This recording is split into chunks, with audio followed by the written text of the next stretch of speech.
Welcome everyone to another episode of Brian's Action Figure Reviews. And today we've got a brand new Marvel Legends review to show you. And I'm a pretty big Spider-Man collector. Well, that kind of happened by chance. But I do have a lot of Spider-Man Retro Series figures now. And this is the latest edition. So what I've done is I've set about to try and get most of the Spider-Man villains from the 90s animated series. And this is another step on that rung. I never got to build a figure, or the Marvel Select. So here is the Marvel Legends Retro Series Rhino. And look at the size of this card. It is absolutely massive. A word I use over here frequently. But yeah. So another Spider-Man villain to the collection. And let's check out that massive card. So here is the packaging of the Spider-Man Rhino figure. If you've gotten a Spider-Man Retro Series figure before, you'll know how big, you'll know how the card goes. It's the very same. It's the same as the 90s ones that came out all those years ago from Toy Biz. And as you can see, the size of it is absolutely huge. It does say Rampaging Rhino, Marvel's Rhino, up on the billboard here. Warning, choking hazard, Hasbro, and this awesome Spider-Man. And of course, this is what we're losing when they go all cardboard, which is really, really unfortunate. It doesn't make really much difference to me because I open everything, but there are people I know in the community who collect only carded, which is bad for them. On the back it has all the series that we've already gotten: Spider Armor Mark 1, Marvel's Hammerhead, Symbiote Spider-Man, who is really expensive now already, Ben Reilly, Shocker, and Hobgoblin. Down here you've got all your legally stuff. Up here you've got the classic diagrams of how to change the hands and the head. Picture of Rhino up here. It does say former Russian mafia muscle. The Rhino possesses immense strength, near impregnable exo armor, and a stubborn grudge against Spider-Man.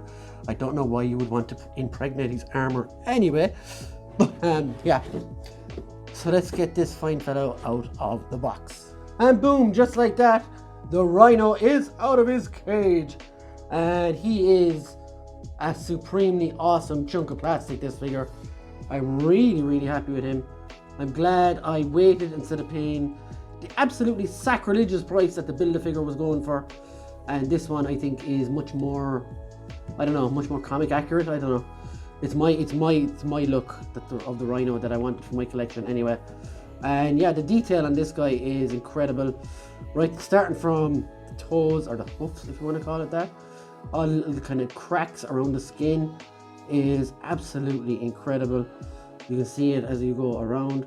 Not a fan of these holes, by the way, but yeah, other than that, like you've even got like little zits and kind of things, like skin imperfections going around this Rhino, and it's really, really awesome, has to be said. And it gets thicker as it goes up along, and as you can see, even in the top here, you've got the actual like Rhino eyes, which are sort of creepy. Just don't stare into them for too long. And the horns themselves look great as well. So like looks wise, this guy is phenomenal. Like most Build-A-Figures, I know he's not a Build-A-Figure, but like most giant size figures, the articulation is cut down a little bit. He only has single jointed knees and single jointed elbows. Let's go over all of the articulation ones are at it. So for the head, you get a good look down, and you get a great look up on the neck, and you can also go side to side. This is all one piece that comes out. Shoulders, full turn, a bicep swivel.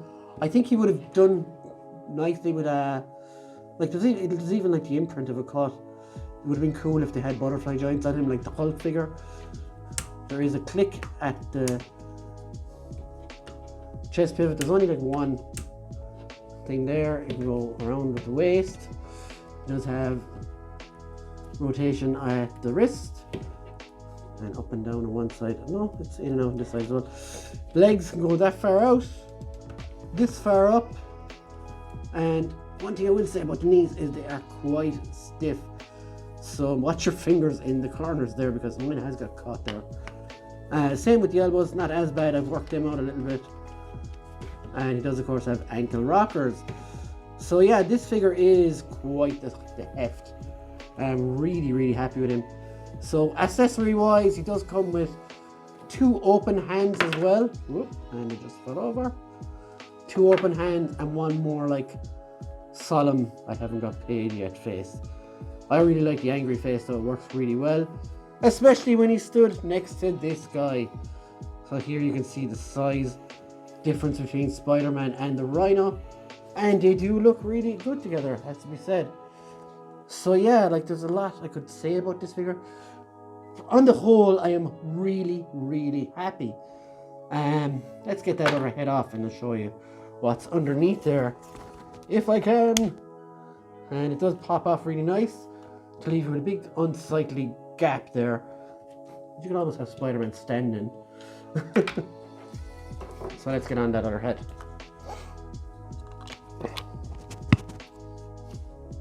So yeah, just like that, it's really easy to pop on and off the two heads.